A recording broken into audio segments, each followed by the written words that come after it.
Достар, қайырлы күн. Бүгін бізде Kia Mahav автокөлігі.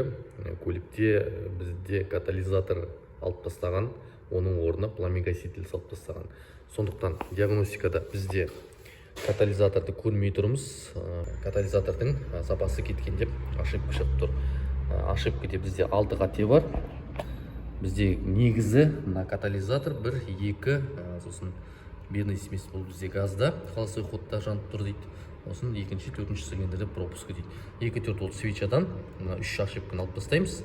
Ал бізде қазір прошивкадан кейін 1-2-3 ошибка кететін болады.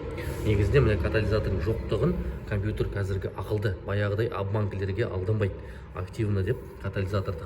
Мынаған 2 обманка салды, ішінде пламегаситель де тұр, бірақ көлік алданбайды.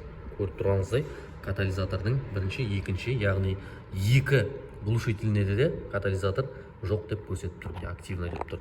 Осының қатесін кетіретін боламыз бұйырса. Сондықтан обманкілер 2005 жылдан кейінгі шыққан көліктерде көп алдана бермейді. Обманкі немесе жаңағы искусственный темір катализаторды салған кезде.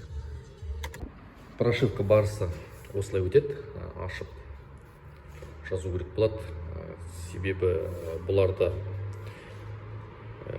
оқи алмайсың, бірақ жаза аласың. Сондықтан бұл блоктарда ашқан кезде мынандай радиомдарын оқып, программалардың барын оқып алып, содан кейін корректировка жасау керек болады. Қазір енді прошивкамызды өңдегеннен кейін қарай құйып жатқан сәт.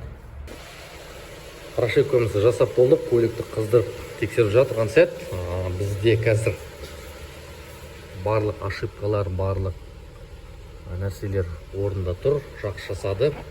Енді көргеніңіздей ошибка катализатор бойынша кетіп қалды. Мен ештеңе өшірген емеспін, ошибкасын өшірген емеспін. 6 қате бар еді ғой. Сол 6 қатеңді барлығы өшкен болатын. Осылай ме, достар, Kia Mahav автокөлігіне прошивка жасаған болатынбыз. Сұрақтар болса, комментарий астына қалдырсаңыздар болады, немесе тікелей өзіме нөмірім бар, комментарийға нөмірін жазып кетем, соған соғып, WhatsApp арқылы телефон шалып, хабар сұрақтарыңызды қойсаңыздар болады.